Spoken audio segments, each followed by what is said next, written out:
Então, agora vamos para a parte de enzimas. Ah, que bobagem. Primeiro a gente vai para o caso. Abri errado. Então, os assuntos que a gente vai agora dar sequência são enzimas, que é um prosseguimento da parte de proteínas, já que a gente vai falar de proteínas com atividade catalítica. Vamos usar o caso aqui de pancreatite para ilustrar. E para o próximo bloco, a gente vai falar de bioenergética, porque tudo que a gente aprendeu até agora é fundamental para a gente entender tudo que vai relacionar ao metabolismo. Tá certo? Vocês chegaram a ler o caso? Não. Bom, como o caso é de pancreatite, lembrem-se, não precisa saber tudo sobre pancreatite, mas eu porque é bom vocês conhecerem, é bom vocês estudarem, mas não precisa ficar estudando profundamente. Peguei aqui, ó, até de um site de medicina, ele fala o que é a pancreatite, vocês vão ver por que a gente botou isso aqui. E esse segundo texto aqui, que é sobre atividade metabólica de miócito, isquemia, hipóxia, radicais livres, que a gente já até falou alguma coisinha por alto, agora na aula de proteínas, vai servir de suporte também para a aula de bioenergética. Então, essa parte 2, depois da prova, depois que vocês fizerem a prova, vocês leiam o restante disso aqui, tá?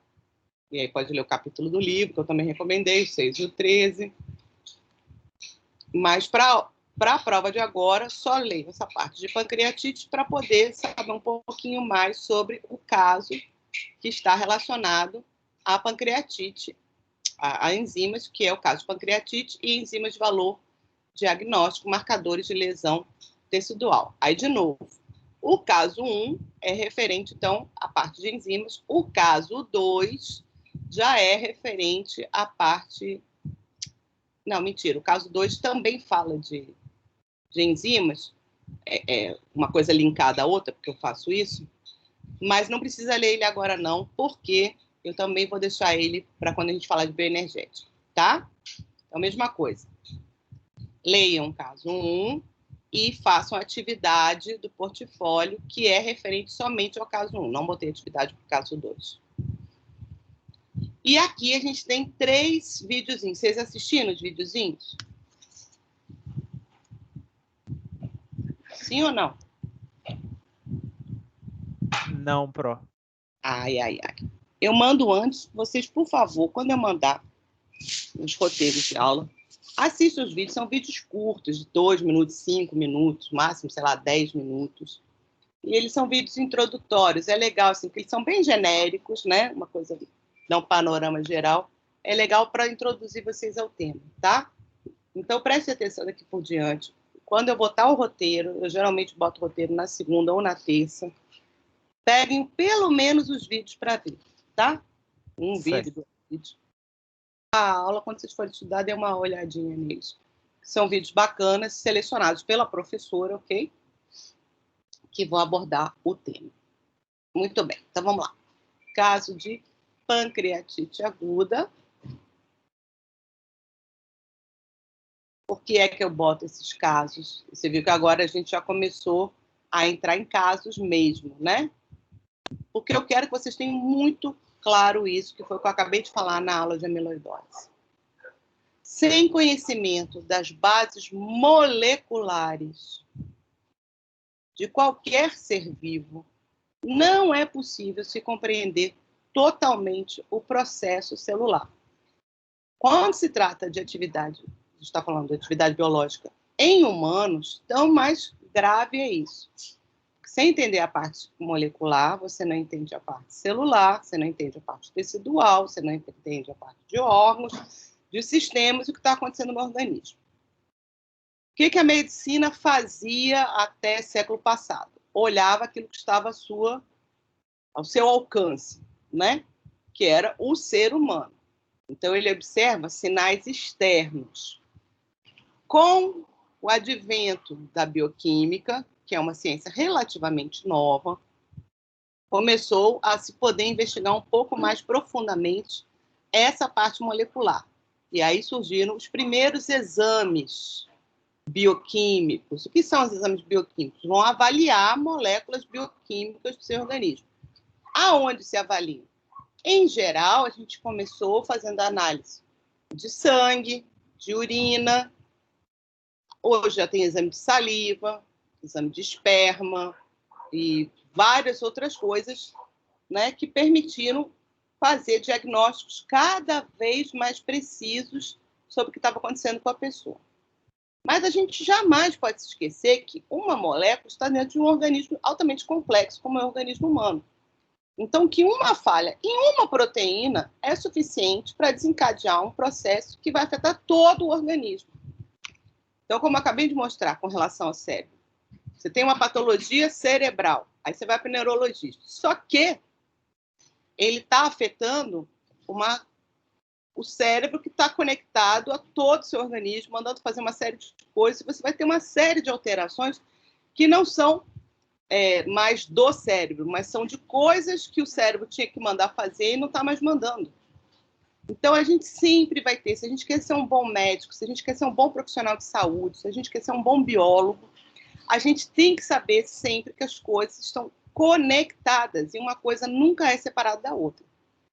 Então, quando a gente usa o caso, a gente parte daquilo que é mais visível, que é mais externo, como a gente estava comentando agora em relação à febre, e chega à origem do problema, certo? E a origem do problema sempre é molecular, pelo menos até onde a gente sabe.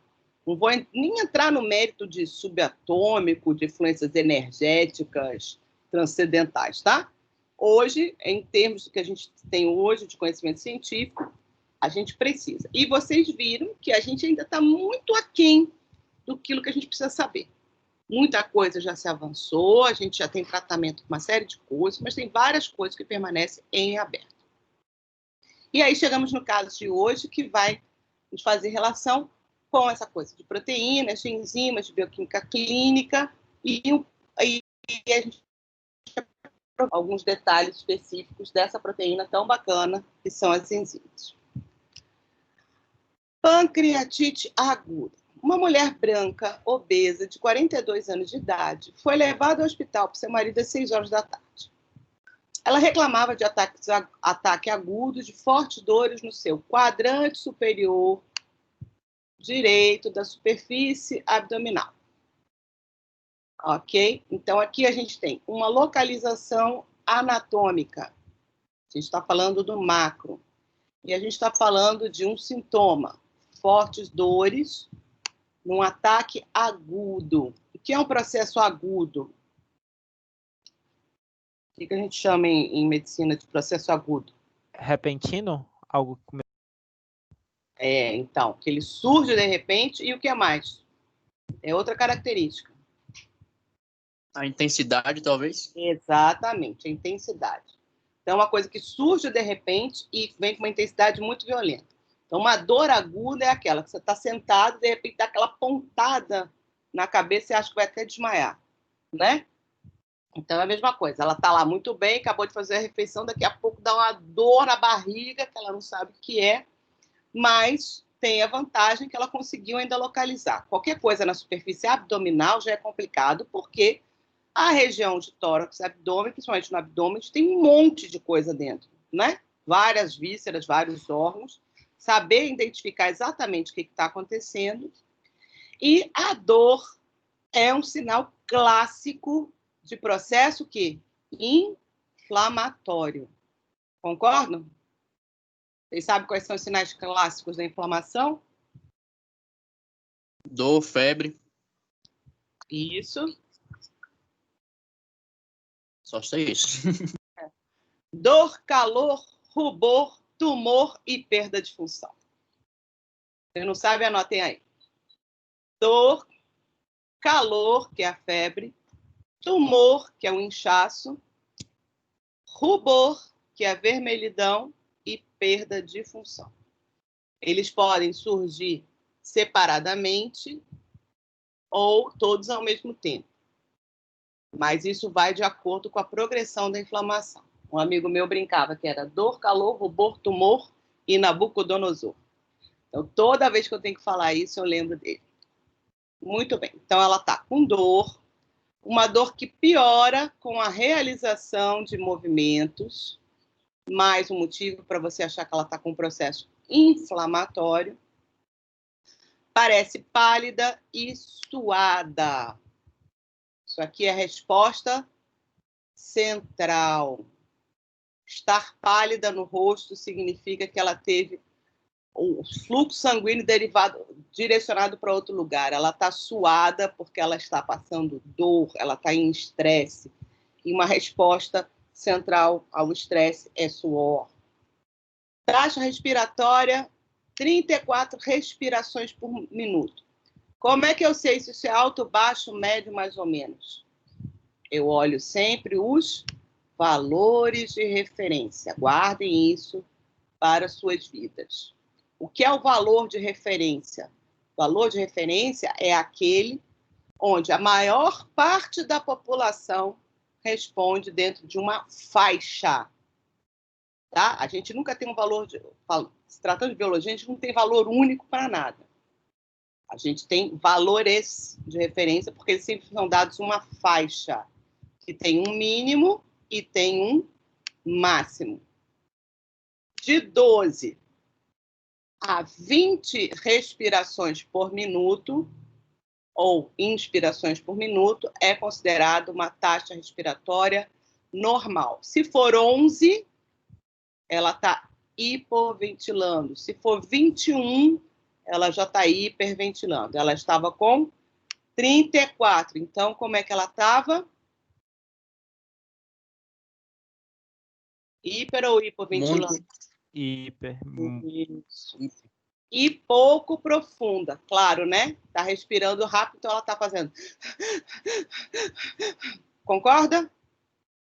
A gente acabou de ver distúrbios ácidos básicos do sangue e a gente viu que a respiração ela se altera para regular o pH, por exemplo, ou para aumentar a oxigenação, por exemplo. E como é que é esse controle respiratório? Através de uma região do cérebro, chama-se bulbo. Então, o bulbo ele é sensível a tudo que acontece no sangue. Então, a mudança respiratória também está associada a isso, que está tudo associado a isso, certo? A dor é um estado de estresse para o organismo e o estresse modifica toda a sua neuroquímica, fazendo com que seu corpo tente reagir àquilo que lhe faz mal. Às vezes, essa ameaça pode ser simplesmente visual ou mental. Você pensou numa coisa que te estressa e você fica pálido, suado. Às vezes, você tem até dor. Muda a sua respiração, não é? Ataque de ansiedade é caracterizado por isso. Uma hiperventilação. Então, tudo isso é sintomatologia associada a quê? Ao estresse causado pela dor, e a dor é causada pelo quê? Pela inflamação, tá? Repare aí que a gente ainda está num ambiente meio magro.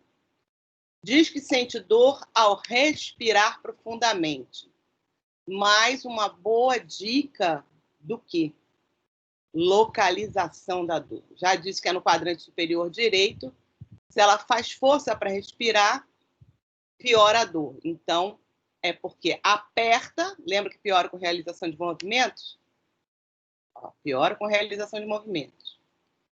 Se ela sente dor ao respirar, significa que quando ela inspira e contrai o diafragma, ela pressiona a região que está inflamada. Concordam? Sim. Sim. Então, tudo isso, quando a gente avalia um caso clínico, é como se a gente estivesse avaliando um indivíduo. Eu falo que um caso clínico, que descreve uma situação patológica, é igual um paciente de papel. Então, isso tudo você teria que observar, perguntar e avaliar. E tudo que acontece com o seu papel, ou com o seu paciente, né, está relacionado a alguma causa. A gente sabe que tem um processo inflamatório, mas por quê? O que gerou esse processo inflamatório E aí a gente vai chegando, vai esmiuçando até chegar na parte molecular, que vai nos dar respostas mais completas sobre a situação. Sua pressão arterial é 108/58. Como está? Hipo ou hipertensa? Ou normal? Normotensa? Hipotensa. A hipotensa, porque o valor de referência para adultos varia de 120 a 80. A hipotensão poderia estar e pode estar também associada a todas essas questões associadas ao estresse agudo. Se a pessoa tem tendência à hipertensão, pode ser que a pressão aumente. Se ela tem tendência à hipotensão, pode ser que ela baixe, ou pode ser alguma alteração ainda cardiovascular. Para isso, você avalia, entre outras coisas, a pulsação do indivíduo. Ela está com a pulsação de 110 batidas por minuto, BPM. Normal, acima ou abaixo? Taquicárdica. Taquicárdica, exatamente. Né? Ela está com taquicardia porque ela está hipotensa, concorda? Ela aumenta o batimento cardíaco para poder compensar a queda da pressão, porque com uma pressão menor nos vasos, para que o sangue circule na mesma velocidade, ele precisa aumentar o seu ritmo de batidas. Isso também pode estar associado ao estresse? Sim. Pronto. Então, a pressão está baixa, o batimento está alto, mas está regular, provavelmente ela não tem nada cardíaco envolvido. Então, tudo isso pode ser alteração associada ao estresse pela dor. Temperatura de 37,7. Nem botei valor de referência porque não precisa. Como é que ela está? Está normal? Isso. Como é o termo médico para febre? Hipertérmica. Hipertermia. Muito bem. Hiper é sempre alto, termo é de temperatura, né? Hipotermia está associada ao sangue mais quente ou mais frio se for hipotermia.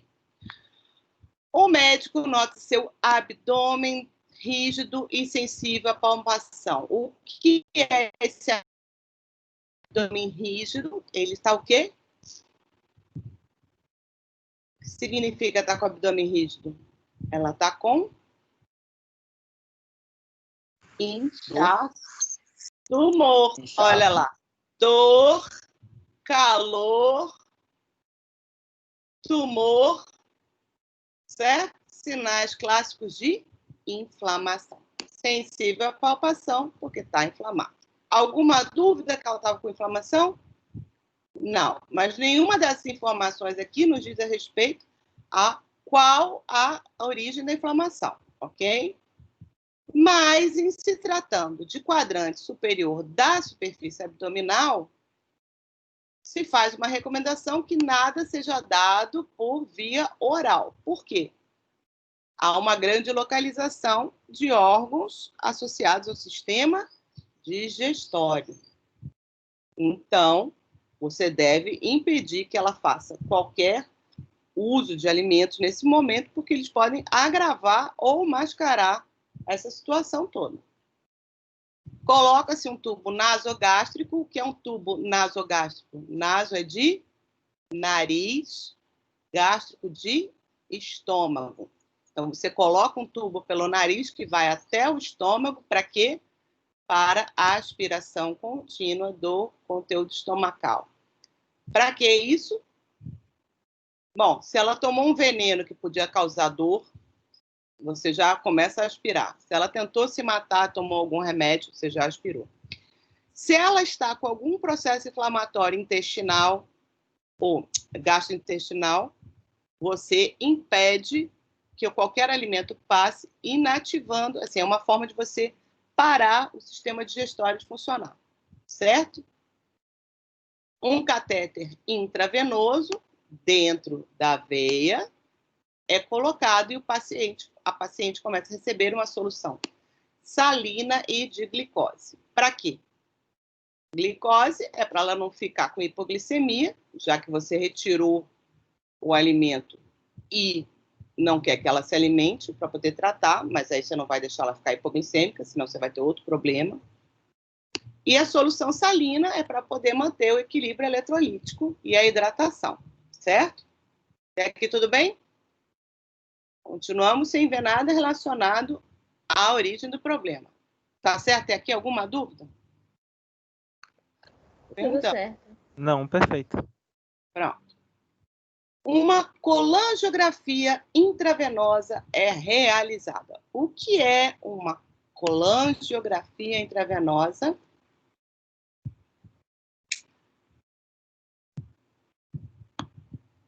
Um exame de visualizar as vias biliares por meio de um contraste, talvez, sei lá. Muito bom, exatamente. Por que você diz que é da vesícula biliar? Porque colangio é um prefixo para isso. Perfeito. Quem é, Orlando? João, João. Perfeito, João. Colangio é o outro nome que se dá à vesícula biliar, que é uma estrutura logo abaixo do fígado, responsável pelo armazenamento de bile, que é composta por sais biliares, e que nós vamos falar sobre ela quando der aula de lipídio, tá?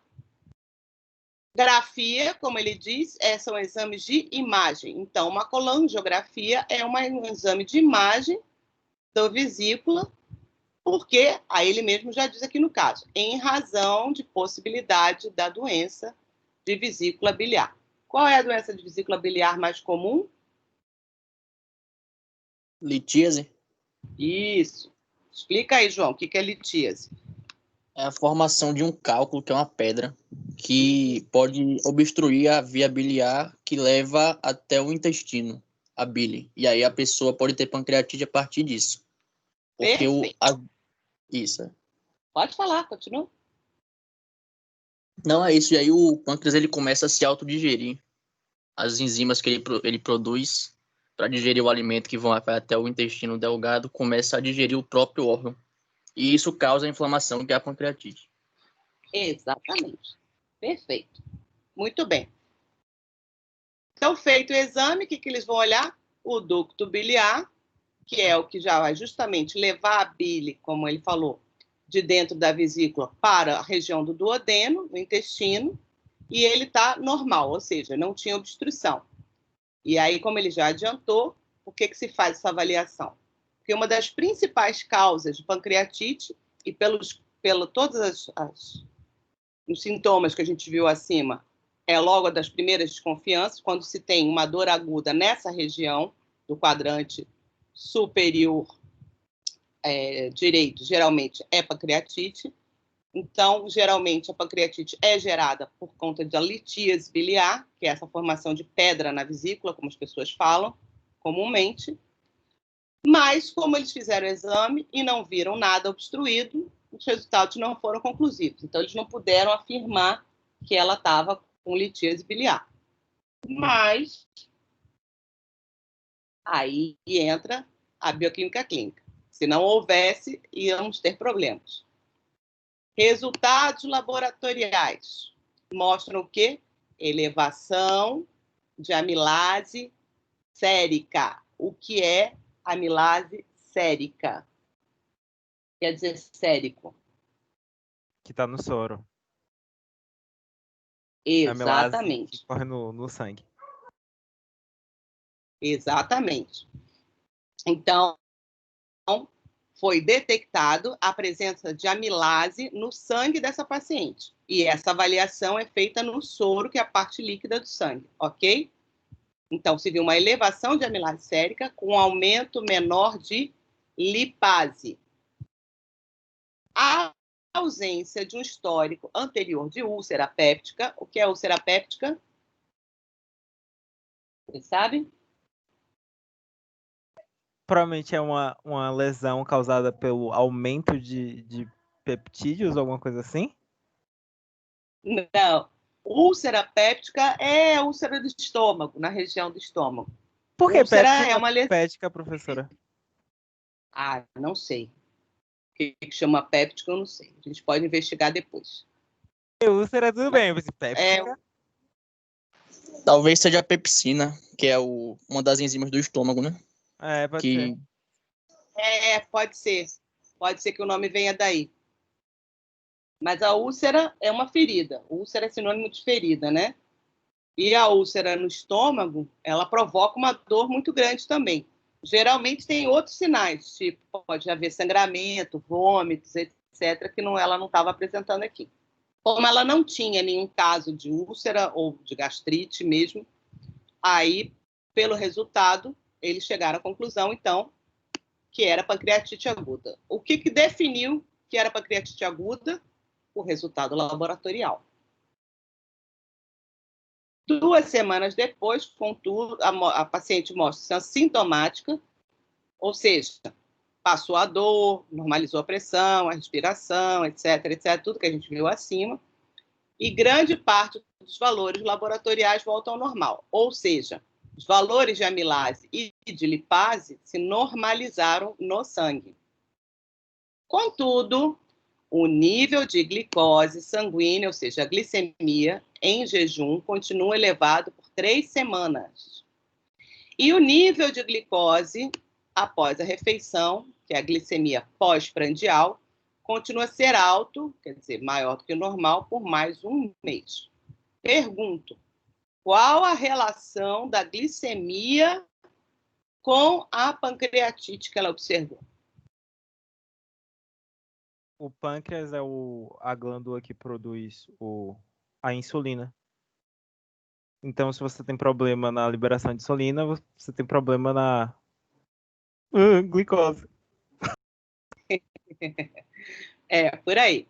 Então, a pancreatite, ela leva à degeneração do pâncreas. O pâncreas, ele tem uma dupla função.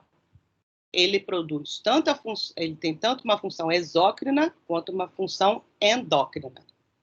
A função exócrina é de produzir o fluido pancreático, a secreção pancreática, que contém sódio, bicarbonato e água, que é a parte inorgânica, e um conjunto de hidrolases, que são várias enzimas hidrolíticas capazes de digerir os macronutrientes que são adquiridos através da alimentação.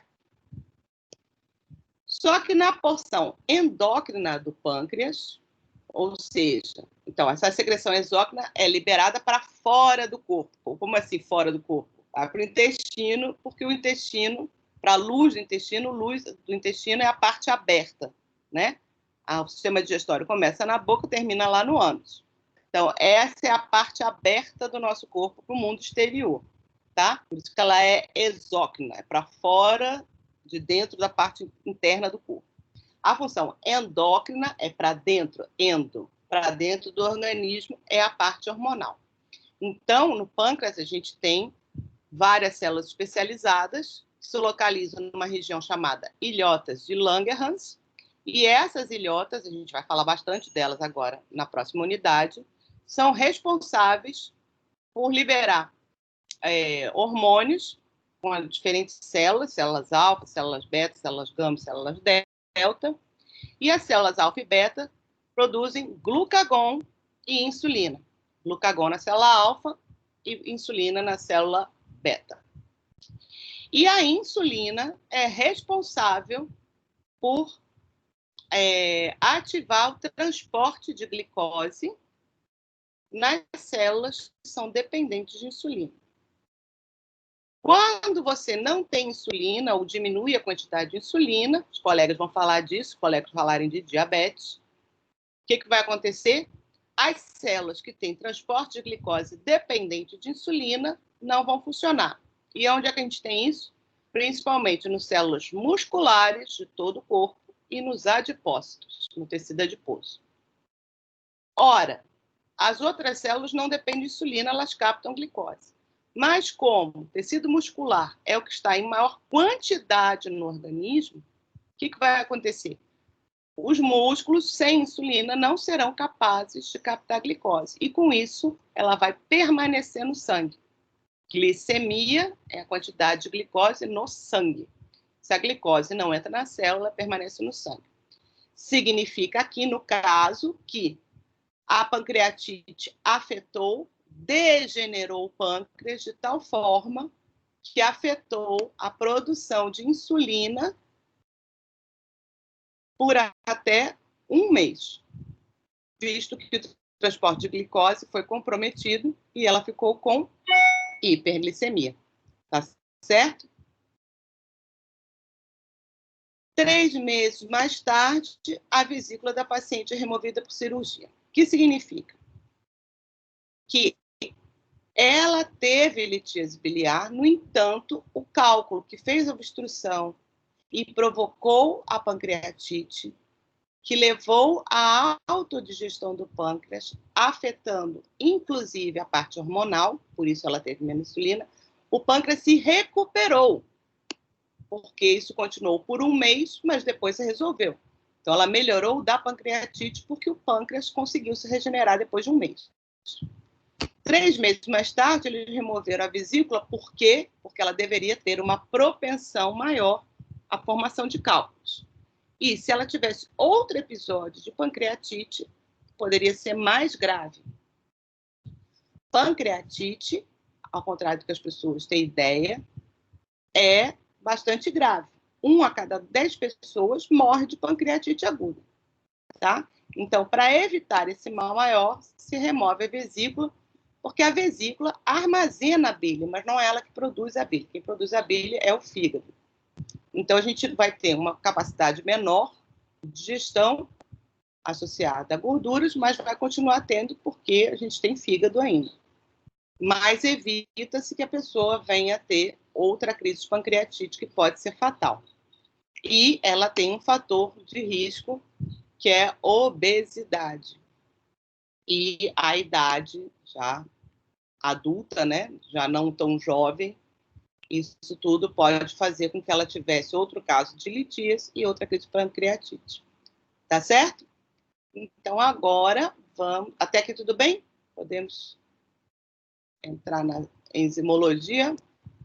Cadê? Aqui. Tudo bem? Sim. Muito bem. Então, vamos lá. Então, vamos falar sobre a enzima plasmática, que o que a gente viu agora foi justamente isso. A gente viu que se dosou no soro ou no plasma 2 enzimas, a amilase e a lipase. Vamos conversar sobre isso. O que são essas enzimas? A gente tem 2 tipos. Tem enzimas que estão em concentrações mais elevadas, que são específicas do plasma, ou seja, elas são produzidas, e como eu disse na aula anterior, essas proteínas plasmáticas, incluindo as que têm ação enzimática, são de origem hepática, então é o fígado que produz essas enzimas, e tem papel funcional no plasma. Por exemplo, as enzimas associadas à cascata de coagulação do sangue, como a trombina, a dissolução da fibrina, a plasmina, e ao processamento de quilomículos, como a lipoproteína lipase. Então, essas são proteínas plasmáticas com ação enzimática que estão no plasma, porque elas foram feitas para estar no plasma. E o segundo tipo, quem é? É aquele que está em concentração muito baixa, porque não são enzimas plasmáticas, elas não têm papel no plasma. Elas aparecem no sangue incidentalmente. Ou seja, elas pertencem a uma outra localização, elas estão em outro local, elas pertencem a algum outro órgão, algum outro tipo celular, e essa célula, ao se romper, por que a célula se rompeu? Porque ela morreu. Então, quando tem morte celular, o conteúdo celular extravasa para a corrente sanguínea, e aí você vai detectar enzimas que não são do plasma no plasma. Ah, professora, mas sempre vai ter? Vai, sempre vai ter. Por quê? Porque a gente sempre vai ter morte celular. Então, existe um valor de referência que mostra aquela quantidade basal que está associada à renovação celular. Assim como eu falei em relação às proteínas, serve para as células. As células são geradas e elas funcionam de acordo com o seu tempo de vida. Cada célula tem um tempo de vida. Quando ela atinge o seu tempo de vida, ela morre. E quando ela morre, o seu conteúdo muitas vezes extravasa e a gente vai, então, sempre ter uma quantidade basal de determinadas enzimas tecido específicas no sangue, mas que não são enzimas plasmáticas feitas para estar no sangue. Ok? Entenderam essa diferença? Aí, no outro dia, alguém me perguntou a diferença de plasma e de soro. E aí, como eu falei para vocês, o sangue é uma suspensão de células. Tem as células vermelhas, as células brancas e as plaquetas. É a parte celular. Quando a gente tira o sangue, ele está todo misturado. Se a gente deixar ele parado, essas células são pesadas, elas vão para o fundo e elas se separam. As hemácias ficam embaixo, os leucócitos ficam em cima. E a gente tem a parte líquida do sangue. A parte líquida tem água, os sais todos, são os eletrólitos, e tem as proteínas plasmáticas, sendo do tipo essas que fazem parte do plasma e essas que foram produtos de extravasamento das células, tá? O que eles chamam de soro e fazem diferenciação de plasma com soro é que, geralmente, quando a gente tira o sangue, a gente já bota numa solução com anticoagulante. Para quê? Para evitar que as hemácias, uma vez fora do sangue, coagulem e formem um coágulo aqui dentro, certo? Geralmente a gente usa o sangue também para fazer hemograma, que é a contagem e avaliação qualitativa e quantitativa das células que estão no sangue. Mas se eu tirar sem anticoagulante, elas vão formar um coágulo e a parte que sobra é o que é chamado de soro, tá? Então, tá aqui. Cada célula tem lá seu conjunto de proteínas, suas moléculas dentro dela. Quando ocorre lesão ou morte celular, o que vai acontecer? Esses conteúdos extravasam e elas vão ser detectadas no sangue. Então, a gente sempre tem uma quantidadezinha basal, mas quando a gente tem uma lesão, quanto maior for a lesão, maior o extravasamento e maior a quantidade dessas enzimas no sangue. Aqui está dizendo, existem mais de 20 enzimas. Tem muito mais, tá, gente? Mas aqui tem alguns exemplos de enzimas, que são chamadas de enzimas de valor diagnóstico. São essas enzimas que não são originárias do sangue, mas em caso de lesão. Por que é bom usar a enzima? Como elas são altamente específicas, e isso é uma das características das proteínas em geral, e com as enzimas não é diferente, se você encontra uma enzima que é específica num determinado local no sangue, isso indica que aquele local sofreu algum tipo de lesão. Quanto maior a quantidade dessas enzimas no sangue, maior a extensão da lesão. Quando essas enzimas desaparecem do sangue, significa que houve recuperação, regeneração do tecido. Então, para as doenças pancreáticas, como a gente acabou de ver, a amilase e a lipase são enzimas importantes para fechamento diagnóstico. Para a doença hepática, as transaminases, que a gente vai falar na próxima aula já, a sigma-colinesterase. Nas doenças cardíacas, tem esses exemplos aqui, a creatinoquinase, a lactato deshidrogenase, também chamada deshidrogenase lática, que a gente já falou dela. Também uma aspartato aminotransferase. Tem esses outros marcadores, hoje tem outros marcadores bioquímicos de infarto, como proteínas de contração. E enzimas da próstata, a gente falou ainda agora sobre fosfatase ácida e o antígeno prostático específico. Então, de novo, eu doso essas enzimas, encontro essas enzimas todas no sangue, mas sempre em quantidades muito pequenas. Quando ocorre lesão em qualquer um dos órgãos específicos, a gente vê esse aumento. Agora, repare, a aspartato aminotransferase tem no coração e tem no fígado. A lactato deshidrogenase está aqui como marcador de doença cardíaca, só que a gente vai ver que ela aparece em várias. Eu disse para vocês no outro dia, toda célula tem lactato deshidrogenase. E isso é o que a gente chama de isoenzimas. Cadê o slide das enzimas? Poxa. Ó, que besteira, eu botei lá para baixo. Já sei por quê.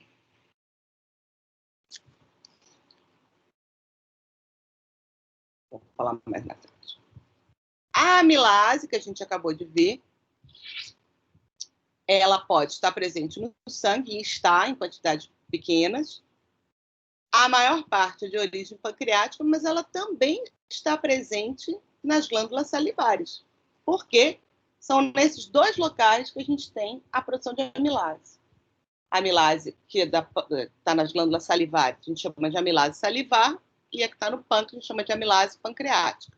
São isoenzimas, quer dizer, elas fazem a mesma coisa. São hidrolases que hidrolisam ligações glicosídicas de amido, de amilose especificamente, tá? Qual é a sua utilidade diagnóstica? Se aparece amilase no sangue, ou é doença do pâncreas, ou é doença da glândula salivar, como a cachumba, tá? Parotidite. Ai, que coisa. Como é que eu sei se é uma ou se é outra? Pelo quadro clínico, né? Se a pessoa chega com o pescoço inchado aqui embaixo da mandíbula, reclamando de dor, dificuldade para engolir, eu não vou desconfiar de pancreatite. Se a pessoa chega com dor no abdômen e a amilase está elevada, eu não vou desconfiar de parotidite. Ai.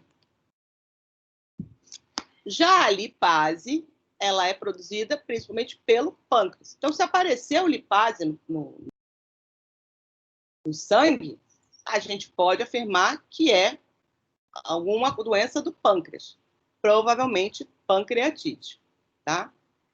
Então, tá aqui, ó, mostrando a figurinha do pâncreas e aqui o esfíncter de Oddi, agora não chama mais de Oddi. Aqui é a região que libera a secreção pancreática. E aí, quando ocorre a pancreatite, o que acontece? O ducto biliar comum, ele se funde no momento com o ducto pancreático.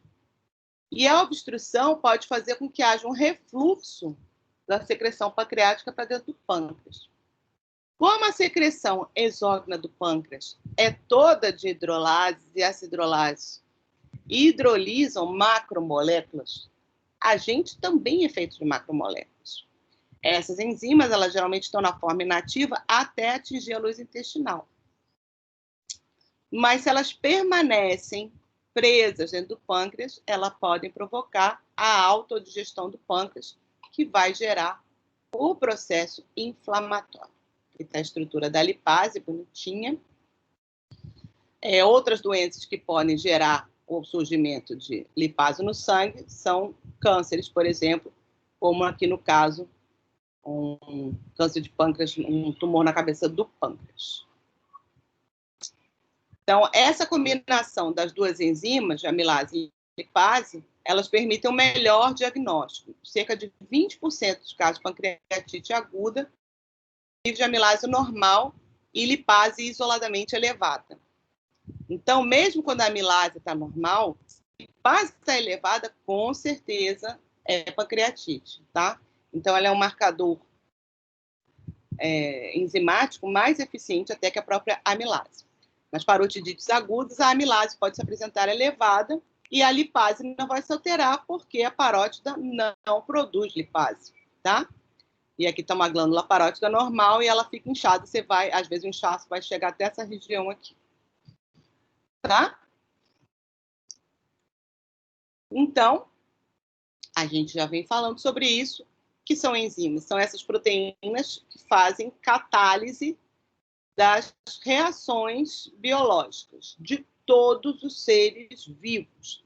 Não existe reação biológica que ocorra sem ser controlado por uma enzima. E isso é proposital porque está dentro do plano de organização e estabilidade da natureza como fator de sucesso para o organismo. Isoenzimas são enzimas que têm estruturas diferentes, ou seja, desde o gen, tá? Elas não são nem parecidas, às vezes, mas na estrutura primária. Mas sua estrutura tridimensional é muito semelhante porque elas catalisam a mesma reação. Tá? E por isso que a gente tem, como eu acabei de mostrar, aspartato aminotransferase de fígado, de coração, lactato desidrogenase dessa, daquela, Então, às vezes, elas têm sequências de aminoácidos similares, mas nunca são idênticas, e compartilham de uma origem evolutiva comum. Então, tem uma técnica de separação de proteínas que se chama eletroforese. Como elas têm uma composição diferente, inclusive de tamanho e de tipos de aminoácidos, elas vão poder ser diferenciadas por técnicas como essa. E aí você vê que elas são específicas de cada região. Esse teste de eletroforese pode ser utilizado na clínica também. Aqui está o caso da lactato deshidrogenase, porque ela foi uma das primeiras a ser identificada como um conjunto de enzimas. Como eu disse, lactato deshidrogenase, vocês viram, é a enzima responsável pela fermentação láctica e a produção de lactato a partir de piruvato, que é o que permite que a glicólise ocorra mesmo na ausência de oxigênio. A lactato deshidrogenase também é uma proteína tetramérica com estrutura toda de alfa-hélice. Aqui cada subunidade está mostrada com uma cor. E essas subunidades elas são chamadas de H e de M. M é de músculo e H é de heart, de coração. Tá? As enzimas que a gente encontra nas diferentes partes do corpo são combinações diferentes dessas 4 subunidades. Então, elas podem ter 4 unidades H, 3H, 1M, 2H, 2M, 1M, 1H, 3M e 4M. E aí elas são chamadas de LDH 1, 2, 3, 4 e 5. Um padrão eletroforético diferente, igual uma eletroforese que a gente viu agora. Você faz uma análise e aqui pronto. Está lá no soro normal, um paciente que teve com infarto do miocárdio e um paciente que teve hepatite aguda. Quando a gente vai olhar as diferentes LDH, você vê que todas elas aparecem no soro em quantidades pequenas, o que é natural. No entanto, quando ocorre um infarto agudo do miocárdio, a gente vai ver aumentar 2 tipos, que não são os mesmos tipos que aumentam na hepatite aguda. Então, por esse tipo de análise, você pode, então, fechar o diagnóstico para cada tipo de doença. Então, as distribuições das enzimas diferem em cada tecido, aí elas ajudam a... E a tal da LDH... Travou. enzimas. Eu parei de escutar por um momento. Travou o quê? A apresentação? Não, a senhora, a sua voz. Aí, foi aí, nesse slide mesmo. Tá me ouvindo agora? Tô. Tá, né? Então, por exemplo, no coração, a gente tem uma grande quantidade de H4, menor de H3M e quase nada das outras. No rim, a gente tem um pouquinho mais de H4, mais ou menos semelhante a H3M, mas tem H2M2. E por aí vai, tá vendo? Os perfis são diferentes para cada um, então, pelo conjunto LDA que a gente dosa, ficar. Se o cara está com uma leucemia, se ele está com problema muscular, sei lá, uma rabdomiólise, se ele está com problema hepático, problema cerebral, e por aí vai. Ok? Aqui é a mesma coisa, só mostrando que ele era de raça, que já é de humanos. Então, a gente pode detectar anemias, infarto ou do miocárdio ou do pulmão, doenças musculares, lesões hepáticas, neoplasias associadas ao câncer, primárias ou metastáticas, hepatite, por aí vai. Para tudo isso, a gente faz ensaio de eletroforese e consegue, então, fechar o diagnóstico. Então, aqui tem mais um caso que é só para mostrar. Aqui uma pessoa mais idosa, também acima do peso, parece a professora, tem a minha altura e eu sou mais pesada que isso. Com problemas de digestão de alimentos gordurosos, quer dizer, indicando que já havia um problema na vesícula, provavelmente ela já tinha litíase.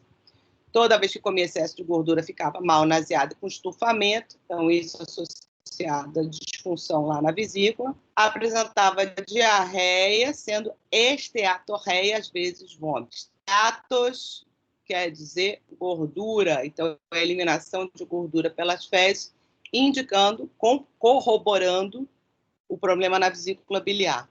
Porque se ela não está digerindo a gordura está sendo eliminada nas fezes. Fez exame de ultrassom, viu lá os cálculos biliares e bioquímicos, viu a presença de cálculos no exame de imagem e fez exame de sangue, foi dosar a amilasemia, ou seja, concentração de amilase no sangue, lipasemia, concentração de lipase no sangue, glicemia, quantidade de glicose no sangue, e LDH. Repare que aqui está só LDH, a LDH... Oh, meu Deus! A gente é LDH4 no pâncreas, mas a gente tem um pouquinho das outras. Olha os valores. Estava 100 vezes maior, bem mais que 100 vezes, quase 15 vezes maior o valor de amilase. A lipase absurdamente mais alta. A glicemia também estava elevada, indicando que estava ainda com um processo de degeneração grande do pâncreas, assim como a LDH. Então, ela estava com uma extensa lesão no pâncreas. O prognóstico da senhora não era muito bom, diga-se de passagem. Então, aqui é um outro caso só corroborando aquilo. Bom, então vamos ver agora outras questões associadas a enzimas mais específicos. A gente viu quando viu proteínas, que algumas proteínas funcionam com grupos prostéticos que vão lhe dar diferentes nomenclaturas, de metaloproteínas, lipoproteínas, glicoproteínas, etc.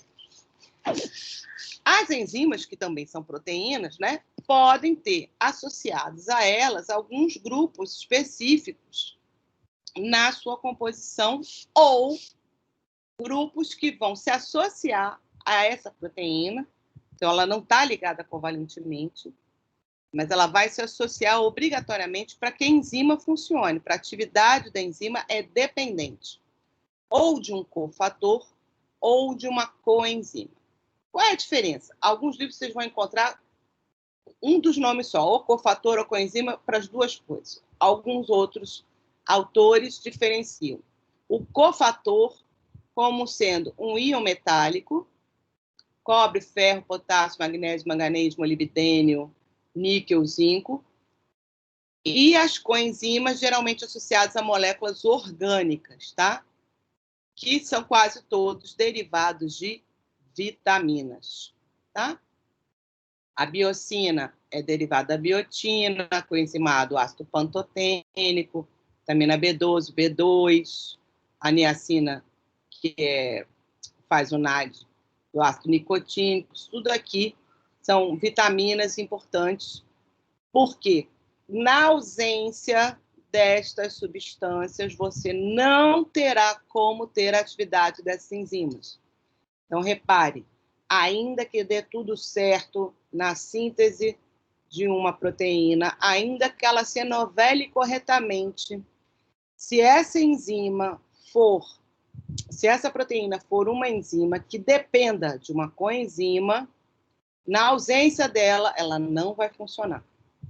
Se essa enzima for uma proteína que tem associada ao fator metálico e tiver carência, essa proteína não vai ser nem produzida. Significa que nenhuma dessas atividades, nenhuma dessas reações químicas que são catalisadas por essas enzimas vão ocorrer, tá? E por isso é tão importante, por isso que em nutrição se fala muito assim, caloria vazia, não tem história de caloria vazia?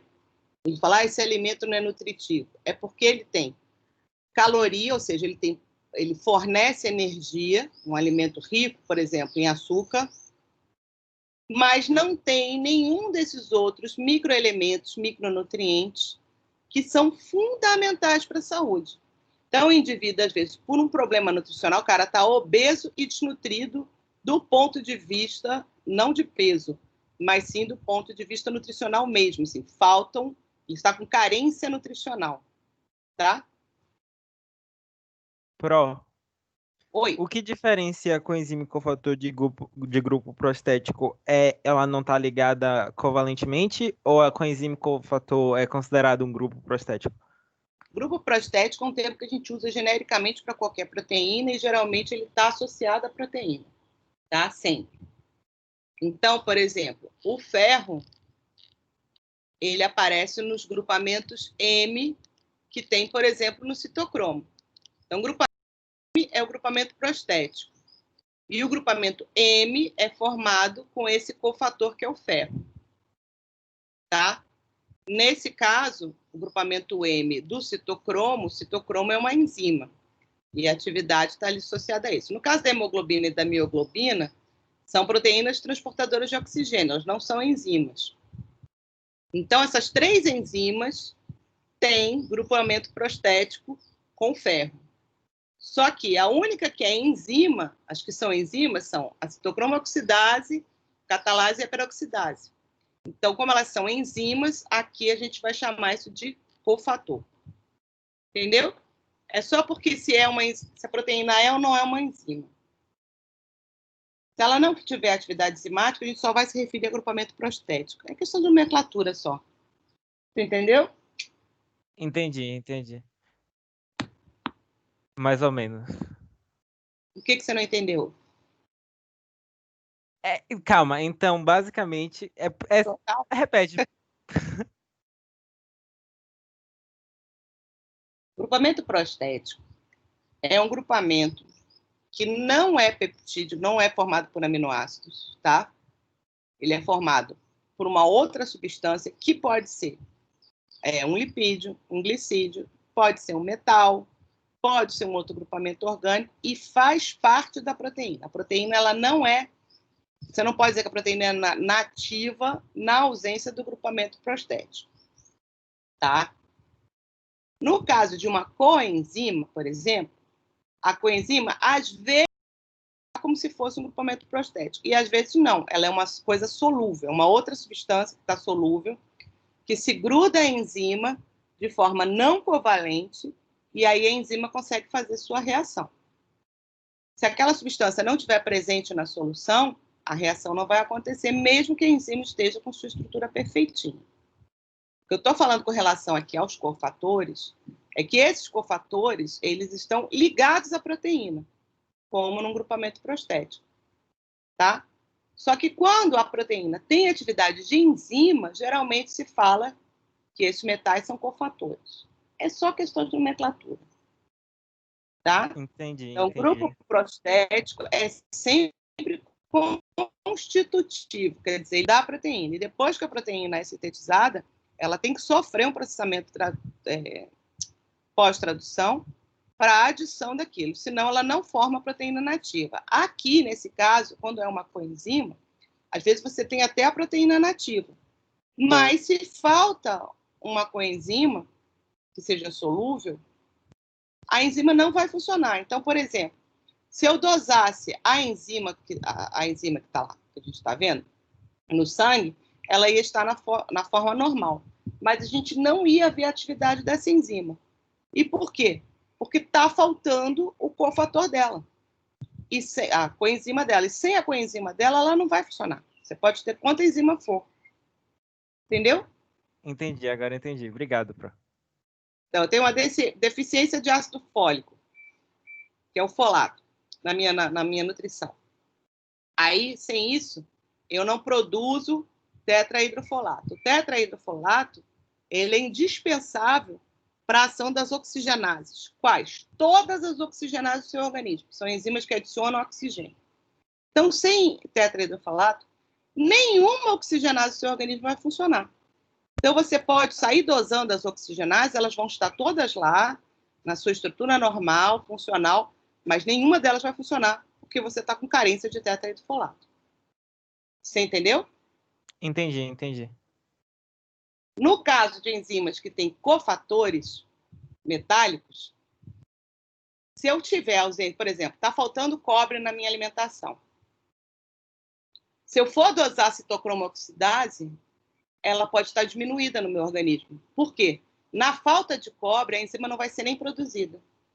Entendeu a diferença? Agora eu consegui entender. Pronto. Então, como as enzimas guardam uma multiplicidade, catalisam vários tipos de reação diferentes, existe um sistema internacional de classificação de enzimas e elas ganham nomes de acordo com a classe, família, tipo, subtipo. E aí vocês vão ver, quando vocês tiverem oportunidade de ver o nome de uma enzima, geralmente vem escrito do lado do nome da enzima, mas vem escrito EC, que é o código da enzima, e vem uma série de números com ponto. 2.1, ponto 3, ponto 2, ponto 1. A que se refere isso? A essa classificação internacional. Tá? Aqui só estou mostrando as principais classes, que são essas 6. Oxirredutase, transferase, hidrolases, liases, isomerases e ligases. O resto são variações e subfamílias dessas grandes classes, tá? Então, oxirredutases, como o nome já diz, são enzimas associadas à transferência de elétrons. Reações de oxirredução que a gente vai ver o tempo todo quando falar de metabolismo. Transferases transferem grupos de uma molécula para outra. Hidrolase, a gente tem falado bastante, já falou bastante da amilase e da lipase, são de reações de hidrólise. Liases, geralmente, são de quebra de ligações.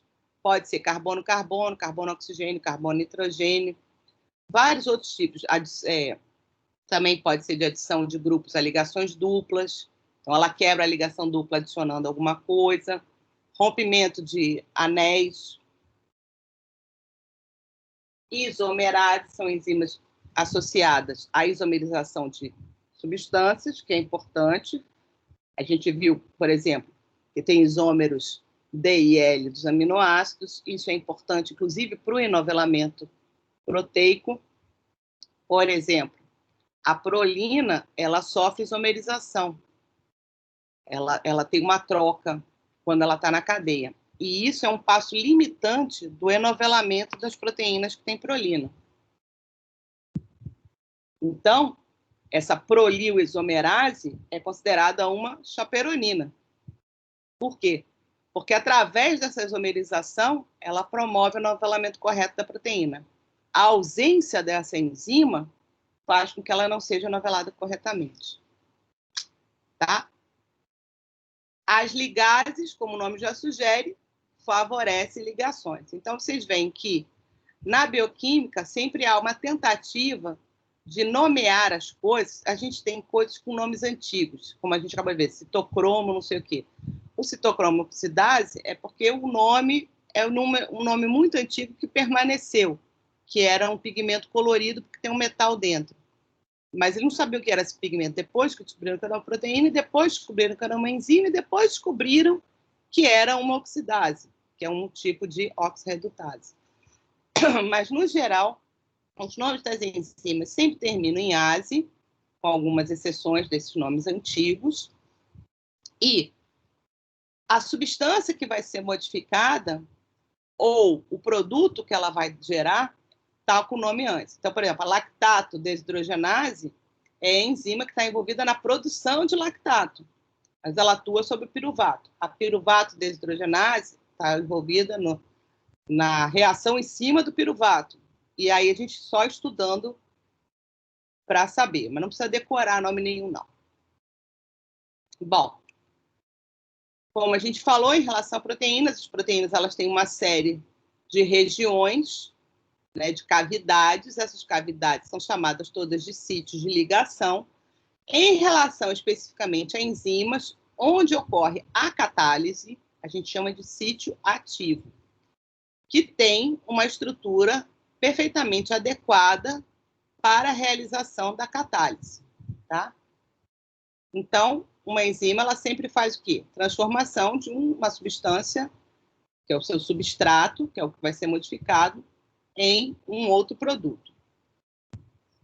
Então, esse aqui é o domínio, o sítio ativo é o domínio onde ocorre a catálise. Depois que a reação ocorre, o produto, ele nunca tem, o substrato tem afinidade por o sítio, mas o produto não. Então, o substrato é atraído para o sítio, a reação ocorre, o produto se transforma, o substrato se transforma num produto que não tem afinidade para esse sítio, ele se desliga. E aí a enzima fica novamente vaga para fazer uma nova reação. e isso é característico da definição de um catalisador. É alguém que participa da reação, mas não se modifica, a enzima ela fica do jeito que ela estava, e ela pode ser reutilizada diversas vezes. Como vocês já aprenderam, a enzima é uma proteína, e, com o passar dos anos, com o seu uso, ela pode sofrer pequenas modificações que vão desnaturar, mesmo que parcialmente, a proteína, e, nesse caso, ela vai ser captada para ser reciclada, tá? Então, o que é a catálise? A catálise, justamente, é essa aceleração, o catalisador acelera reações, e como? Existe uma afinidade pelo substrato para que haja ligação, mas a catálise vai ocorrer porque, para uma substância se transformar em um produto, ela sofrer essa transformação, ela geralmente passa por um estado energético, que é chamado de estado de transição, de alta energia, que é muito difícil ser alcançado espontaneamente. O que um catalisador faz? Ele diminui a energia necessária para alcançar esse estado de transição, para que seja mais fácil você chegar ao produto. Então, aqui está mostrando uma reação de substrato se transformando em produto na ausência de um catalisador, e aqui ligado a uma enzima. Então, repara que o complexo que é formado da enzima com substrato já diminui a afinidade. Quando ele se transforma em produto, ele se libera e sai da enzima com um valor energia menor, sem precisar passar para aquele estado alto de energia, tá? Então, isso faz com que a vida seja possível. Porque se a gente fosse esperar chegar naquele estado de energia para que a reação ocorresse, não existiria vida no mundo. E a velocidade ela pode ser aumentada de 10 a 5 a 10 a 17 vezes pela presença de uma enzima. Então, aqui está mostrando vários tipos de enzima e a velocidade que elas aumentam. Aqui, ó, o tetrahidrofolato que eu acabei de falar, ligado na dihidrofolato redutase, que é essa enzima que utiliza ele como coenzima, e o NAD-P, que também vai servir de cofator aqui para que a reação ocorra. Então, para cada um, ó, tem um sítio de ligação para o tetrahidrofolato e tem um sítio de ligação para o NAD-P aqui. Então, antigamente se falava muito no negócio chave e fechadura, mas depois viram que esse modelo não explicava bem o funcionamento enzimático. Se o substrato tivesse um encaixe perfeito com a enzima, ele ia se acomodar lá e você não ia ter nenhuma transformação, porque se ele ficasse estável, a estabilidade ia fazer com que a energia aumentasse muito. Na verdade, o que a enzima faz? Ela estabiliza justamente o produto de transição, que é esse de alta energia, difícil de alcançar, e aí, então, ele permite que a reação ocorra. Aqui seria o estado, por exemplo, de quebrar eles chamam de bastase. Para quebrar um bastão, você tem uma enzima, que é um substrato, que é um bastão metálico, que eu posso transformar em 2 pedaços. Aqui é muito estável, aqui é muito estável. No entanto, para passar daqui para cá, eu tenho que fazer uma força, faça a experiência, tem que fazer uma força muito grande. Ai, já está falhando a voz. Você tem que fazer uma força muito grande, aqui a gente fazendo força, mas chega um determinado momento que você consegue romper a barreira de ativação, que é quando você consegue começar a quebrar e, pum, a energia cai, e aí ficou fácil. O que a enzima faz? Ela seria como se fosse alguém te ajudando com a mão a quebrar isso, tá? Então, a gente tem que lembrar sempre que as enzimas são proteínas, e essas proteínas elas têm uma mobilidade grande, então elas têm um formato, mas elas são móveis, e por isso é legal vocês assistirem os vídeos. Os vídeos mostram essa dinâmica. Então, elas podem abrir e fechar, né? Então, você tem um sítio, o substrato se encaixa, ela se modela. Se ela fosse um encaixe perfeito, ela não ia mais se desligar daqui. Quando o substrato se liga, ele induz uma mudança de conformação para que a reação ocorra, E depois que isso daqui se modifica, ele vai se desligar daqui, porque ele não vai ter mais afinidade por esse sítio. Então, o substrato e as coenzimas que se ligam, eles vão induzir alteração conformacional. Repara como aqui a hexocinase, que é uma enzima que atua em glicose, como ela está mais abertinha, ela tem um sítio aqui para a glicose, ela tem um sítio aqui para o ATP. A glicose se liga de um lado, o ATP se liga do outro. Quando a reação ocorre, que é a fosforilação da glicose, a glicose fosforilada ela deixa de ter afinidade, ela sai daqui, assim como sai o ADP. E aí ela vai novamente ficar nesse estado mais aberto.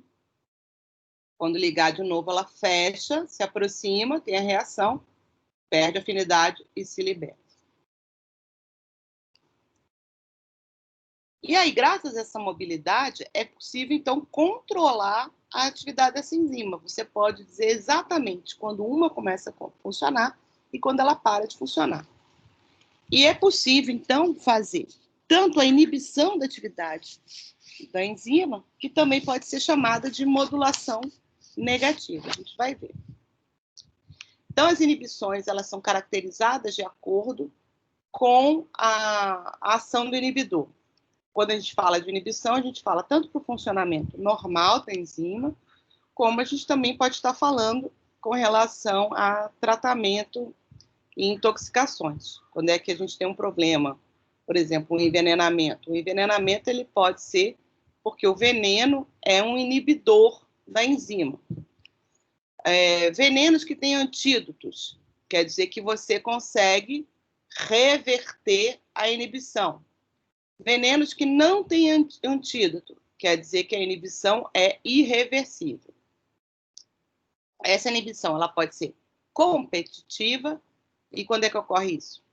Quando o substrato e a substância inibidora têm uma característica estrutural importante. Aqui eles botaram, ó, tá vendo? O substrato seria como se fosse um hexágono e o inibidor é um 2, 3, 4, 5, um pentágono, mas que tem uma região muito parecida estruturalmente, quimicamente. Então, eles se ligam no mesmo sítio.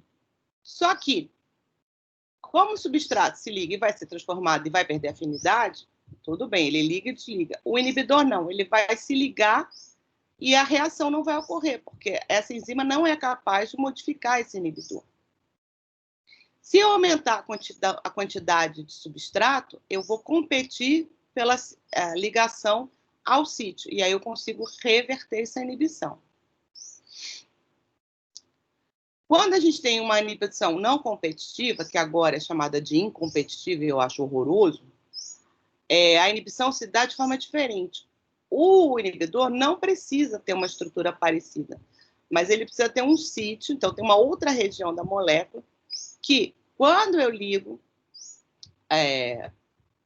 o inibidor, eu modifico o sítio de ligação do substrato e dificulto a ligação do substrato, ou eu simplesmente não permito que haja aquela mobilidade que é necessária para que a catálise ocorra. E a gente ainda tem a inibição mista, que eles podem competir pelo mesmo sítio, ou se ligar os dois ao mesmo sítio, mas não no mesmo local, entendeu? Assim, logo ao lado. E em todos esses casos, às vezes, ou a quantidade maior de substrato consegue reverter a inibição. Já na inibição enzimática, aqui é irreversível, tá, gente? O título saiu errado. Já na inibição irreversível, o que vai acontecer? Eu vou ter um tipo de modificação que não adianta aumentar a quantidade de substrato, por quê? Eu mudei quimicamente a enzima. E isso também é dependente de enzimas. Eu pego uma enzima, por exemplo, que tenha hidroxilas, isso é uma coisa que ocorre muito comumente, e adiciono, por exemplo, um grupamento que tenha fosfato a ela. Essa enzima que sofreu fosforilação, ela vai toda a sua estrutura vai ser modificada e o sítio ativo não vai mais estar da forma que deveria. Então, o substrato não consegue nem mais se ligar. Eu só vou conseguir reverter essa inibição caso eu quebre essa ligação e volte para a formação original. Então, a gente vai ver que tem enzimas importantíssimas na regulação da atividade enzimática, que são fosforilases e fosfatases, ou seja, enzimas que fazem a adição de fosfato e a remoção de grupamentos de fosfato. E elas aparecem o tempo todo nas reações de metabolismo e de biologia celular também. Outra coisa se diz respeito às condições ótimas para a catálise.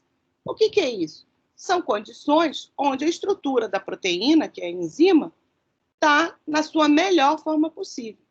Então, a gente já viu isso agorinha mesmo. Toda a proteína ela é formada num pH específico, numa temperatura específica, né?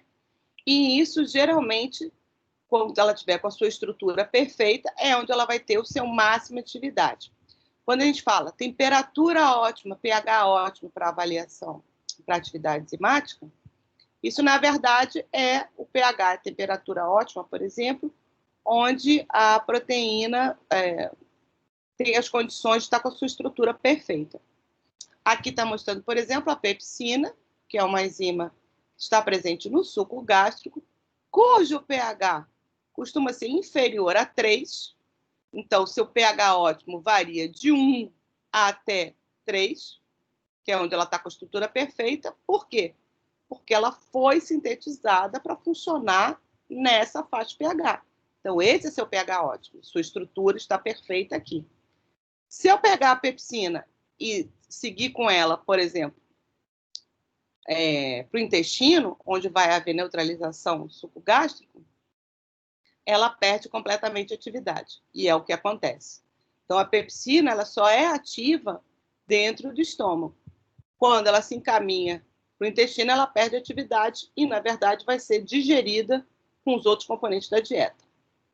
Já a glicose 6-fosfatase é uma enzima citossólica. Ela está presente. Citossólica, ela é uma enzima celular. Ela está presente nas células, cujo pH varia em torno de 7,4, e é justamente a faixa de pH ótimo, ou seja, é onde ela tem a sua estrutura nativa perfeita, e por isso sua condição de funcionamento também é aqui. As enzimas que atuam no organismo geralmente têm uma temperatura ótima em torno de quê? 35 até 40 graus. Aqui que a gente estava falando, a desnaturação, que alguém perguntou mais cedo. Então, aqui elas estão com a estrutura perfeita. Temperaturas abaixo disso, elas já não estão com a mesma estrutura, então elas perdem a atividade. Temperaturas acima disso, ela começa a perder. E aqui o caso que a gente estava falando da febre mais alta, ela já foi parcialmente naturada e, portanto, ela perde um tanto da sua atividade enzimática também. Então, a modulação enzimática, ou seja, o controle de quando ela está ativa e quando ela está inativa, seja por variações do meio, do pH, da temperatura, da salinidade, seja pela ação de outras enzimas para fazer modulação covalente, seja para a produção de substâncias inibidoras ou ativadoras, tudo isso é que permite, então, regular todos os processos biológicos, todos os processos celulares, pois assim você tem um controle perfeito de todas as reações químicas, quando e como elas devem ocorrer. Então, as enzimas que sofrem modulação são chamadas de enzimas alostéricas, tá? E essas enzimas alostéricas, elas agem por meio de ligações reversíveis e não covalentes, a não ser que a modulação seja do tipo modulação covalente, que é reversível, desde que tenha uma outra enzima para fazer isso. Então, a gente tem moduladores positivos e negativos. O modulador positivo pega uma enzima que está inativa.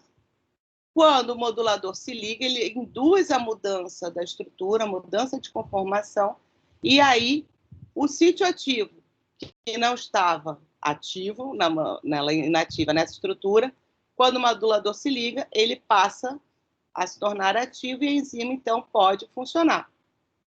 tá? O que o modulador... Oi?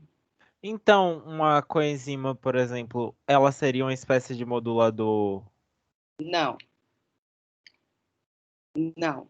Uma coenzima é uma substância que participa da reação junto com a enzima. E sem ela não vai funcionar. O modulador, ele vai ativar ou inibir uma enzima. Ele vai controlar que horas a enzima vai funcionar. Tá? Entendi. Eu demorei para pensar. A enzima, ela pode estar na sua forma ativa. Vamos supor, esse exemplo aqui mesmo. A enzima foi ativada, ela estava na sua forma inativa. O modulador foi produzido, uma substância que vai ativar a enzima, foi produzido. Ativou a enzima. O substrato está presente, mas essa enzima precisa de uma coenzima. A coenzima não está presente, isso não vai sair daqui. Você entendeu? Porque sem a presença da coenzima, a reação não vai ocorrer. Mesmo que a enzima esteja presente, está com a estrutura perfeita, foi ativada adequadamente, tem o substrato, mas essa é uma enzima dependente de coenzima, então a reação não vai ocorrer. Entendeu? Entendi. Aí você fala, ai, quanta complicação. É justamente, é proposital, para que reações muito específicas só ocorram em situações específicas por um controle específico. O que a sinalização celular faz? A sinalização celular, ela se dá dessa forma, com a produção de substâncias, sejam hormônios, sejam substâncias dentro das células, sejam neurotransmissores, que vão justamente ativar ou inibir enzimas para que elas façam determinadas reações. E com isso, você vai ativar alguns processos e vai inibir outros. Somente com o controle central. Então, o sistema nervoso central manda informação para o cérebro, manda informação para as glândulas mandam informações para as células, e dentro das próprias células vai ocorrer essa modulação. Então, é tudo altamente controlado, nada é aleatório. Então, aqui só mostrando um exemplo, aqui é uma estrutura mesmo de uma enzima, que é aspartato transcarbamoilase. Essa é uma enzima do tipo transferase, transfere o grupamento carbomoil para o aspartato, é uma enzima importante. E essa é uma enzima que é modulada por CTP. Tá? Então, mostrando como é que é a estrutura dela na presença do CTP ligado. Olha onde o CTP se liga, tá vendo? Então, são os sítios de ligação do CTP, que é o modulador, e olha como é que está aqui, ó, essa região da proteína. Na hora que o CTP sai, olha como é que ela fica. Certo? Então, aqui é bem um exemplo de como esses moduladores modificam a estrutura da enzima de forma a torná-la ativa ou inativa. E aqui tem alguns exemplos de modulação covalente, como eu disse a vocês, todas as reações que estão mostradas aqui são dependentes de enzimas. Então, eu preciso de enzimas do tipo fosforilases, que geralmente atuam em cima de resíduos de tirosina, serina, trionina e histidina, e adicionam grupamentos fosfatos. A enzima ela pode ser ativa fosforilada ou desfosforilada. Cada enzima vai ter uma característica. Em geral, proteínas que fazem processos inversos vão ocorrer assim, tipo, essa enzima quebra alguma coisa que essa enzima constrói, e uma outra enzima constrói. Então, ela é ativa desfosforilada, enquanto que a outra que constrói é ativa fosforilada. Então, quando eu saio fosforilando todas as proteínas, eu ativo uma que faz uma função e inativo outra que faz outra função. E isso é uma forma muito elegante de controlar toda uma célula ao mesmo tempo, com o mesmo tipo de reação. Aqui embaixo está mostrando exemplo da glicogênio fosforilase. Então, tem a fosfatase, que remove o fosfato, e a fosforilase, que adiciona fosfato. E ambas atuam em cima dessa fosforilase, que é uma enzima que adiciona grupamento fosfato no glicogênio. É um processo para poder fazer a quebra do glicogênio. Olha, essa forma desfosforilada é inativa, e a forma fosforilada é ativa. Tá? A enzima que sintetiza glicogênio já vai ser justamente o contrário, porque elas fazem processos inversos. Então, fenômenos de adenilação, então a gente tem muito, vocês vão ver muito fenômeno de adenilação quando estudarem sinalização com a poliana. Geralmente é no resíduo de tirosina também. A acetilação vocês já viram, quando viram DNA, que é a adição do grupamento acetil, geralmente pela coenzima A. Ó, aqui, ó, toda enzima que faz acetilação é dependente de coenzima A. Adição de mirostoil, de ubiquitina, ó, como eu falei para vocês, para que a enzima, a proteína seja marcada para ser reprocessada, reciclada. Então, tudo... Oi? Uma pergunta que eu ainda não entendi, como que, por exemplo, no caso da fosforilação, porque são duas, uma que vai retirar e uma que vai colocar o fosfato. Como que cada uma, no caso elas recebem sinais, mas como que cada uma sabe o momento de agir? Quando é para colocar ou para tirar? Pela sinalização hormonal. Por exemplo, glucagon e insulina. Eles vão estimular, que a gente vai ver isso mais na frente, no próximo bloco. Mas ambos vão se ligar, os receptores do glucagon e outro receptor de insulina. São liberados em momentos diferentes. Um é liberado no jejum, outro é liberado no estado alimentado. Então, um vai favorecer o quê? Armazenamento de nutrientes. O outro vai favorecer a utilização de nutrientes. Por exemplo, o glicogênio. Excesso de glicose, uma das formas que a gente tem de guardar é polimerizando ele na forma de glicogênio. Quem estimula isso? A insulina. Quando a gente está em jejum, a gente quebra o glicogênio. Então, o glucagon vai estimular a quebra do glicogênio. Como é que ambos fazem isso? Ativando, por exemplo, reações de fosforilação, no caso da insulina, ou de desfosforilação, como no caso do glucagon. Entendeu? Entendi. Mas eu não entendi como a modulação enzimática covalente está nesse exemplo. Como assim? A adição de fosfato é uma modulação covalente. Ou seja, tá. eu A vou adição ativando ou vira a enzima, adicionando ou removendo fosfato, certo? O que eu estou dizendo é isso. Tem enzimas que são ativas desfosforiladas e tem enzimas que são ativas fosforiladas, e vice-versa, né? Então, essa enzima que a gente está vendo aqui, ela se torna ativa quando ela é fosforilada. Então, no mesmo tempo que ela é fosforilada, uma outra enzima que faz um processo inverso também é fosforilada. Só que essa enzima se torna ativa e a outra se torna inativa ao mesmo tempo. Uhum. Quando eu quiser desativar essa aqui, o que eu vou fazer? Vou botar uma fosfatase, tirar o fosfato. Quando eu tirar dessa, eu também tiro da outra.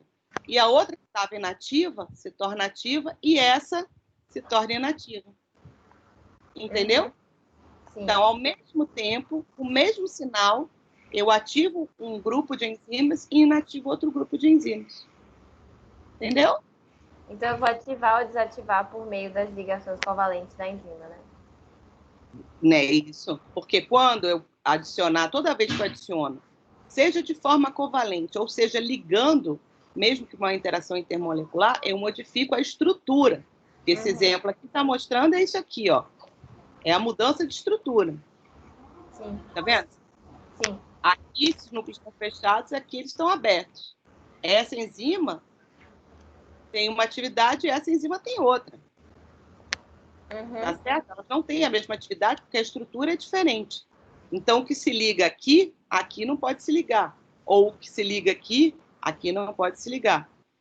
Tá? Tá. Entendi. Obrigada. E, por último, os imogênios.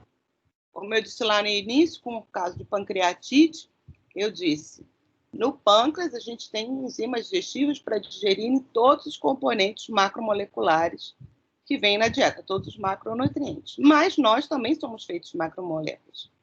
E também somos cheios de água. Então, a gente não tem hidrólise das nossas próprias células, porque as enzimas que vão fazer essa digestão só devem ser ativadas quando caírem no duodeno. Enquanto elas estiverem dentro da célula que a produziu, elas devem estar na forma inativa. E, como vocês acabaram de ver, tem várias formas de inativar uma enzima. Então, eu posso ter substâncias inibidoras que se ligam às enzimas, deixando com que elas não estejam com o seu sítio ativo exposto, fazendo um tipo de modulação ou de inibição. Mas uma outra forma que eu tenho é produzir, sintetizar as proteínas do tipo enzima na forma de zimogênios. E o que é um zimogênio? É uma proteína que ela é produzida com um pedaço a mais. Ela é maior, o gene para ela inativa é maior do que a da proteína ativa.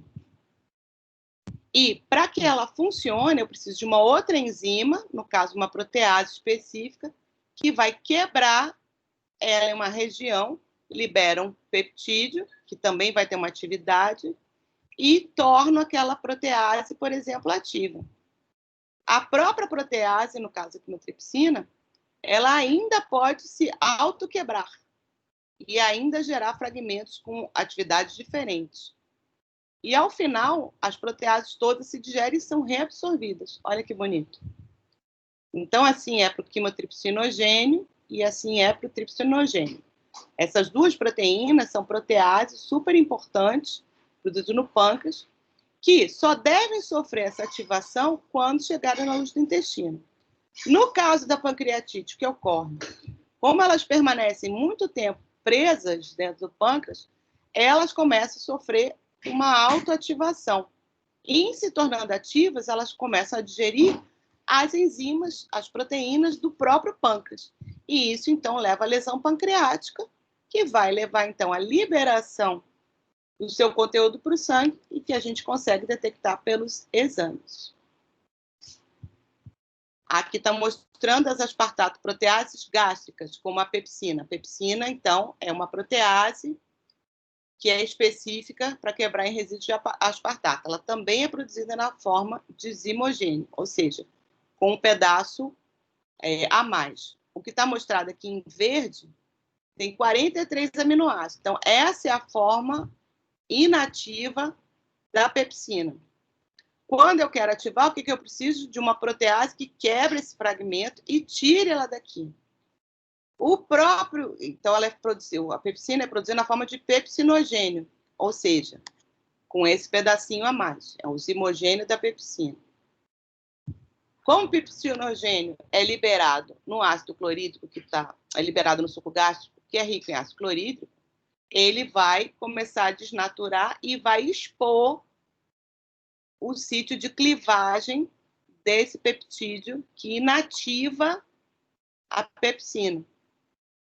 Então, ela vai ser quebrada e vai se tornar ativa, se estruturar para que ela, então, possa começar a digerir as proteínas que tem na dieta. Ok? E, para terminar, finalmente, outro exemplo de zimogênio são as enzimas que pertencem ao que a gente chama de cascata de coagulação sanguínea. O fenômeno de coagulação ele é importantíssimo, por exemplo, para evitar sangramentos quando a gente se fere. E ele ocorre porque tem várias enzimas produzidas na forma de zimogênio, ou seja, elas só vão ser ativadas em condições muito específicas, para que a gente não tenha o sangue coagulado e morra, né? E essas proteínas são todas do tipo serinoproteinase. Então, elas são todas enzimas ricas em serina, que vão ser ativadas, e aí tem uma série, cada númerozinho desse representa um fator de coagulação.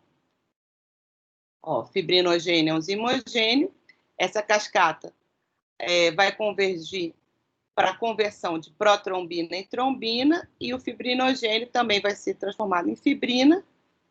Essa fibrina é que vai ser responsável pela formação do coágulo, que vai evitar, então, que haja a hemorragia.